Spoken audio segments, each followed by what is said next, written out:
This is Avinash, and I welcome you all to my YouTube channel Inara, जहाँ पर हम क्या करते हैं, फिजिक्स को थोड़ा आसान बनाने की कोशिश करते हैं। आज हम क्या करने वाले हैं, तो मैंने कैलोरीमेट्री के एक दो लेक्चर्स इससे पहले अपलोड किए हैं। अब कैलोरीमेट्री में ना कुछ डेफिनेशंस होते हैं, कुछ टर्म्स होते हैं जो आपको न्यूमेरिकल्स में मिलेंगे। तो आज क्या करते हैं ना, उनके बारे में बात कर लेते हैं, ठीक है। तो चलिए, मैं आपका टाइम वेस्ट नहीं करता और आपको मैं स्लाइड पर ले चलता हूँ। अच्छा, अब ये जो कैलोरीमेट्री जो था ना, कैलोरीमेट्री में हम क्या बोलते थे कि इसमें हीट का कैलकुलेशन अपने को सीखना है। और हमने ये बोला था कि लॉ ऑफ कैलोरीमेट्री, अगर कभी कभी आपसे कोई पूछेगा लॉ ऑफ कैलोरीमेट्री क्या होता है, तो अमाउंट ऑफ हीट जो कोई एक सब्सटेंस रिलीज करता है, that is equal to the amount of heat gained by another object, ठीक है। अब ये जो कैलोरी मीटर है ना, वो एक डिवाइस होता है। ये जो कैलोरी मीटर है वो क्या होता है, वो एक डिवाइस होता है। तो आप ऐसा समझ लो कि मैं एक कैलोरी मीटर बना रहा हूँ। अब ये जो कैलोरी मीटर है ना, उसका अगर एक लिविंग एग्जांपल, अगर मैं लिविंग नहीं, अगर इसका एक डे टू डे लाइफ में एग्जांपल बताया जाए, तो वो जो थर्मोस्टेट बॉटल्स होते हैं ना, सेलो के आते हैं, और भी कंपनीज के आते हैं, मिल्टन के आते हैं, ये जो होते हैं जिसमें आप क्या करते हो, पानी को रख दिया, दिन में रख दिया तो वो शाम तक ठंडा है, चाय को रख दिया दिन में तो वो रात तक गर्म है। ऐसा ऐसा जो डिवाइस होता है उसको हम क्या बोलते हैं, कैलोरी मीटर। अब ये जो कैलोरी मीटर है, मान लो this is a device and this device is a calorie meter, ठीक है। अब कैलोरी मीटर का वॉल्स जो है, अगर ये कैलोरी मीटर है तो कैलोरी मीटर का वॉल्स कैसा होता है, एडियाबेटिक वॉल्स होता है। ये जो वॉल्स इसके होंगे वो कैसे हैं, एडियाबेटिक वॉल्स है। अब एडियाबेटिक वॉल, सर ये क्या नया वर्ड ला दिया सर, एडियाबेटिक। अभी के लिए इतना समझ लो कि अगर ये वॉल्स एडियाबेटिक है तो बाहर बाहर को हम क्या बोलते हैं, सराउंडिंग। बाहर को हम क्या बोलते हैं, सराउंडिंग। पहले भी बोलते थे, अभी भी सराउंडिंग बोलेंगे। और जो मैटर ऑफ कंसर्न है, जिसको आप एनालाइज करते हो, ठीक है, उसको आप क्या बोलते हो, सिस्टम। तो सिस्टम और सराउंडिंग के बीच में कोई भी हीट का इंटरैक्शन नहीं होगा। इसका क्या मतलब है, ये जो एडियाबेटिक वॉल्स है, इसके कारण से बाहर का कोई हीट अंदर नहीं आएगा और अंदर का कोई हीट बाहर नहीं जा सकता। तभी तो हमने जितना भी मिक्सिंग वाला प्रॉब्लम सॉल्व किया था, उसमें हम क्या बोलते थे कि जो भी सिस्टम का एनर्जी है वो कंफाइंड होके रहेगा। तो अगर सिस्टम में एनर्जी एक्सेस हो जाता था तो वापस सिस्टम में डाल देते थे। अगर सिस्टम में एनर्जी का कमी हो जाएगी तो आप क्या करोगे, वापस से सिस्टम से बाहर निकालोगे। क्यों, क्योंकि सराउंडिंग से कोई एनर्जी का इंटरैक्शन नहीं होने वाला। तो ये कैलोरी मीटर एक डिवाइस होता है। अब ये इस तरह से और भी इसके लेयर्स ऐसे होंगे, ठीक है। यहाँ पे वुल वगैरह लगा के रखते हैं, बैड कंडक्टर ऑफ इलेक्ट्रिसिटी लगा के रखते हैं। तो इसका कंस्ट्रक्शन पे हम नहीं जाएंगे, मैं बस इसका एक रफ डायग्राम मैंने आपको बता दिया कि what is this calorimeter. अच्छा, अब क्या होता है, कुछ और भी दो डेफिनेशंस हैं जो आपको जानने चाहिए। उसमें एक डेफिनेशन है हीट कैपेसिटी का। मैंने इससे पहले आपको स्पेसिफिक हीट कैपेसिटी बताया था। अब ये हीट कैपेसिटी क्या है और क्या जरूरत है इसकी। तो हीट कैपेसिटी के लिए क्या है, मान लो मैंने बोला कि आपके पास क्या है, 10 केजी पानी है, ठीक है। आपको 10 केजी पानी दे दिया गया और ये बोला गया है कि उस 10 केजी पानी का टेम्परेचर आपको इंक्रीज करना है, ये आपको बोला गया है, ठीक है सर। तो आप क्या करोगे, अब 10 केजी पानी, जो पानी जिसका टेम्परेचर आपको इंक्रीज करने के लिए दिया गया है, आप उस पानी को डायरेक्टली आग में तो नहीं डाल दोगे। बोलोगे सर मैंने पानी को आग में डाल दिया, अब टेम्परेचर बढ़ जाएगा, ऐसा तो होगा नहीं। तो आप क्या करते हो, आप एक कंटेनर का हेल्प लेते हो। तो मान लो मैंने एक कंटेनर ऐसे लिया, इस तरह से। अब ये जो कंटेनर के वॉल्स है ना, वो कंडक्टिंग होंगे। क्यों सर, क्योंकि मैं चाहता हूं कि आप बाहर से जो एनर्जी सप्लाई करो वो अंदर में एंटर करे। तो बाहर से जो एनर्जी आपने सप्लाई किया है वो अंदर में एंटर करे, इसलिए इस बार जो वॉल्स हैं वो कैसे हैं, कंडक्टिंग वॉल्स है। ये जो वॉल्स होंगे वो क्या होंगे, कंडक्टिंग वॉल्स होंगे। अच्छा सर, अब अगर ये वॉल्स कंडक्टिंग है तो जो भी आपने हीट सप्लाई किया ना, वो आपके कंटेनर के वो कंटेनर से होता हुआ वाटर को चला जाएगा। तो अगर आप देखोगे तो यहाँ पर क्या हुआ, अगर आपने ऐसा अज्यूम कर लेते हैं कि कुछ तो क्यू अमाउंट ऑफ एनर्जी अगर आपने सप्लाई किया, तो क्या ये क्यू अमाउंट ऑफ एनर्जी पूरा का पूरा, अगर इसमें पानी भर के रखा था आपने, पानी का टेम्परेचर आपको बढ़ाना था, अगर आपने इसे पानी भर के रखा था, तो क्या ये जो क्यू अमाउंट ऑफ एनर्जी है वो पूरा का पूरा आपके पानी को मिल गया, क्या नहीं। क्या होगा, सम अमाउंट ऑफ एनर्जी पानी को मिलेगा और सम अमाउंट ऑफ एनर्जी ये कंटेनर खा जाएगा क्या।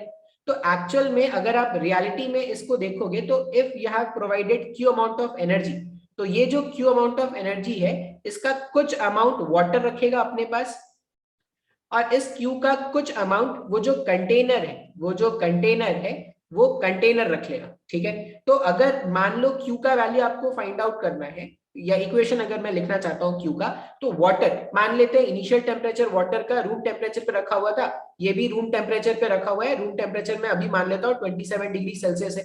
अगर ये रूम टेम्परेचर पे है तो कंटेनर भी रूम टेम्परेचर पर होगा। तो अगर आप इसके लिए इक्वेशन लिखोगे और मैंने हीट सप्लाई किया, तो जब आप इक्वेशन लिखोगे तो ऐसा हो जाएगा, मास ऑफ वाटर जो आपने रखा, specific heat capacity for water, ठीक है, और यहां पर हम क्या करेंगे, यहां पे लिख देंगे T final minus T initial. T initial कितना है, 27 डिग्री सेल्सियस का टी इनिशियल था। लेकिन इस क्यू वाटर के साथ साथ कुछ अमाउंट ऑफ क्यू कंटेनर भी है क्या, तो क्यू कंटेनर को कैसे लिखोगे, mass of container, specific heat capacity for container, और यहां पर भी T final minus T initial. अब यहां पर देखोगे तो जो T final minus T initial container के लिए है, वही T final minus T initial तो सर हमारा वाटर के लिए भी है, तो ये तो सही है सर। लेकिन प्रॉब्लम कौन करता है, प्रॉब्लम करता है कंटेनर का मास और कंटेनर का स्पेसिफिक हीट कैपेसिटी।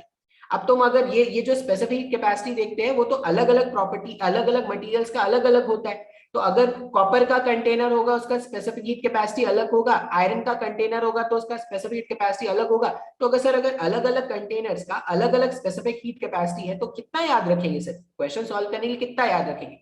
तो उस याद करने के झंझट से बचाने के लिए एक्सपेरिमेंट्स में क्या होता है ना, एक्सपेरिमेंट्स में जब आप लैब में ये एक्सपेरिमेंट करोगे तो ये जो फैक्टर है ना जिसको मैंने रेड से बनाया है, mass of container into CW, इन दोनों का मल्टीप्लिकेशन आपको पहले से बता दिया जाता है। और इन दोनों का जो मल्टीप्लिकेशन है इसको हम क्या बोलते हैं, हीट कैपेसिटी। इसको हम क्या बोलते हैं, हीट कैपेसिटी। तो इस कंटेनर का ना हीट कैपेसिटी आपको पहले से बता दिया जाता है। मान लो इस कंटेनर का हीट कैपेसिटी है SC, इसका मतलब मास ऑफ द कंटेनर और specific capacity of the container को मल्टीप्लाई करके उन्होंने पहले ही बता दिया। तो अगर आपको हीट कैपेसिटी पता है ना, तो डायरेक्टली आप ये Q फॉर कंटेनर को कैसे लिखोगे, आप डायरेक्टली ये Q फॉर कंटेनर है जो पहले प्रॉब्लम कर रहा था, Q फॉर कंटेनर, आप इसको कैसा लिख दोगे, Q फॉर कंटेनर को आप लिख दोगे, ये हो जाएगा specific heat capacity for the, sorry heat capacity for the container times of delta T जो होने वाला है। तो अगर मैं आपको एक्सपेरिमेंट करने को बोलूं और मैं आपको इसके स्पेसिफिक, इसके हीट कैपेसिटी का, देखो specific heat capacity is a different thing, heat capacity is a different thing. Heat capacity में मास को आपने स्पेसिफिक हीट कैपेसिटी से मल्टीप्लाई करके पहले ही बता दिया है, ठीक है, तो आप इसको ऐसा लिख सकते हो। अब अगर मैं आपको हीट कैपेसिटी बता दूं ना तो कैलकुलेशन आपका आसान हो जाएगा जब आप लैब्स में जाओगे। आप इस हीट कैपेसिटी को ऐसा भी लिख सकते हो, हीट कैपेसिटी क्या हो जाएगा, delta Q divided by delta T। इस फैक्टर को हम क्या बोलते हैं, हीट कैपेसिटी। अब ये हीट कैपेसिटी कहां पर काम आएगा, तो एक्सपेरिमेंट्स के टाइम पर आपको काम आएगा। अच्छा, एक्सपेरिमेंट्स के टाइम में आपको एक और फैक्टर होता है जो काम आता है, तो उसको समझाने के लिए मैं नेक्स्ट स्लाइड पर जाता हूं। एक और फैक्टर है जिसको हम बोलते हैं वाटर इक्विवेलेंट, जिसको हम क्या बोलते हैं, वाटर इक्विवेलेंट। अब सर ये वाटर इक्विवेलेंट क्या है सर, तो वाटर इक्विवेलेंट क्या है इसको समझने की कोशिश करते हैं। वाटर इक्विवेलेंट के लिए आप ऐसा समझो, फिर से हमने वही कंटेनर ले लिया जो इससे पहले हमने लिया था, और उस कंटेनर में हमने क्या कर दिया है, 10 kg पानी रख दिया है। उस कंटेनर में हमने क्या कर दिया है, 10 kg पानी रख दिया गया है, और ये बोला गया है कि ये जो पानी है इस पानी का टेम्परेचर आपको क्या करना है, बढ़ाना है। ये बोला गया है 10 kg पानी, और इस पानी का टेम्परेचर आपको क्या बोला गया है, बढ़ाने को बोला गया है। इनिशियली रूम टेम्परेचर पे रखा हुआ था, तो आप क्या करोगे, हीट सप्लाई करना स्टार्ट करोगे। आप इसको हीट सप्लाई करना स्टार्ट करोगे। फिर से क्या होगा सर, जो भी आपने हीट सप्लाई किया है उसका कुछ पोर्शन ये कंटेनर रख लेगा, और रिमेनिंग पोर्शन जो है वो वाटर के पास चला जाएगा, ऐसा होगा। अब कैलकुलेशन को आसान बनाने के लिए ना, जब आप लैब में ये करने जाओगे तो इस कंटेनर का वो वाटर इक्विवेलेंट बता देंगे। मान लो ऐसा बोला गया है, the water equivalent for this container, the water equivalent, the water equivalent for this container, for this container is 2 kg, मान लो ऐसा बोला गया है। अब बोलोगे सर इस वाटर इक्विवेलेंट का मतलब क्या है? तो वाटर इक्विवेलेंट का क्या मतलब है, आप जब इस कंटेनर को हीट करोगे, मान लो सिर्फ कंटेनर को हीट कर रहे हैं, ऐसा मान लो कि ये जो कंटेनर है सिर्फ कंटेनर को हीट किया जा रहा है, आपने कंटेनर को क्या किया, 10 जूल्स ऑफ एनर्जी प्रोवाइड कर दिया। मान लिया जाए कि सर मैंने कंटेनर को 10 जूल्स ऑफ, मैंने एक रफ एग्जांपल लिया है, कंटेनर को 10 जूल्स ऑफ एनर्जी प्रोवाइड कर रहे हैं, तो उस 10 जूल्स ऑफ एनर्जी के कारण कंटेनर का टेम्परेचर क्या हो जाएगा, चेंज हो जाएगा। बिल्कुल सर। अब उसी 10 जूल्स ऑफ एनर्जी को कितने अमाउंट ऑफ वाटर को सप्लाई किया जाए, उसी 10 जूल्स ऑफ एनर्जी को कितने अमाउंट ऑफ वाटर को सप्लाई किया जाए, जिससे उस वाटर में भी वही टेम्परेचर चेंज आए, उस वाटर में भी वही टेम्परेचर चेंज आए जो कंटेनर में आया था। सीधा सा क्या मतलब है, आप वो जो गिवन अमाउंट ऑफ एनर्जी है पहले अपने कंटेनर को दो, कुछ टेम्परेचर चेंज आएगा, बिल्कुल। अब वही टेम्परेचर चेंज कितने अमाउंट ऑफ वाटर में आपको मिल जाएगा अगर उसी अमाउंट ऑफ हीट को आप सप्लाई करोगे, तो that amount of heat is the water equivalent of your container. आया क्या समझ में? आप कंटेनर को हीट करो या उसके वाटर इक्विवेलेंट, मतलब उतने अमाउंट ऑफ वाटर को हीट करो, उस heat energy, provided heat energy ने जितना टेम्परेचर चेंज कंटेनर में किया था, अगर उतना ही टेम्परेचर चेंज, अगर उतना ही टेम्परेचर चेंज वो वाटर में कर दे, तो उस वाटर को हम क्या बोलेंगे, उस अमाउंट ऑफ वाटर को हम क्या बोलेंगे, कंटेनर का वाटर इक्विवेलेंट बोलेंगे। तो अगर ये कंटेनर है और इस कंटेनर का वाटर इक्विवेलेंट मान लिया जाए 2 kg का बताया गया है, तो अब इसको यूज कैसे करेंगे सर? तो एक क्वेश्चन से देख लेते हैं कैसे यूज करेंगे। मान लो मैंने बोला कि मैंने क्या किया है, 8400 जूल्स ऑफ एनर्जी मैंने क्या किया, प्रोवाइड किया। इनिशियली ये रूम टेम्परेचर पे रखा हुआ था, रूम टेम्परेचर मान लेते हैं 30 डिग्री सेल्सियस पे रखा हुआ था। अब ये पूछा गया है find the final temperature of the mixture. तो find the final temperature of the mixture में आप क्या करोगे, यही फॉर्मूला तो यूज करोगे ना, delta Q is equal to M C delta T.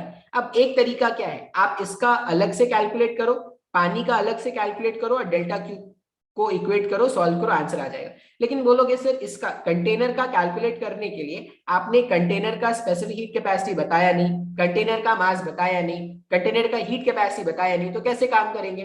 तो उस केस में काम आएगा इसका वाटर इक्विवेलेंट।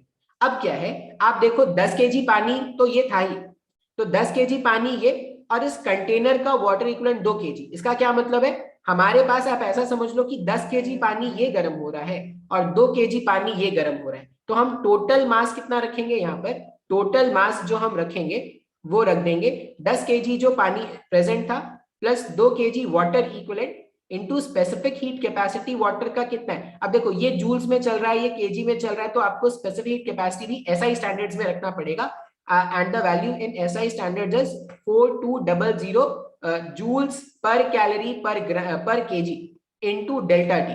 डेल्टा टी को क्या लिख सकते हैं, वो हो जाएगा टी फाइनल माइनस 30। अब इसको जब आप सिंप्लीफाई कर लोगे ना, इसको जब आप सिंप्लीफाई कर लोगे तो आपको एक वैल्यू मिल जाएगा, ये 1 हो जाएगा, ये 2 हो जाएगा, सिंप्लीफाई कर लेना, ये 1/6 हो रहा है, तो 30 प्लस 1/6 ऐसा कुछ आंसर मिल रहा है। The main aim of this lecture was to make you understand what is the meaning of water equivalent। आप कंटेनर को हीट करो या उतना ही अमाउंट वाटर को हीट करो, तो जितना टेम्परेचर चेंज कंटेनर में होता गिवन अमाउंट ऑफ हीट से, उतना ही टेम्परेचर चेंज कितने अमाउंट ऑफ वाटर का हो जाए, तो वो जो अमाउंट ऑफ वाटर है वो उस कंटेनर का क्या होता है, वाटर इक्विवेलेंट होता है। तो ये इस वाले लेक्चर में हमने वाटर इक्विवेलेंट सीखा और हीट कैपेसिटी सीखा, जो हम क्या करते हैं एक्सपेरिमेंट्स में यूज करते हैं। तो इतना ही रहने देते हैं।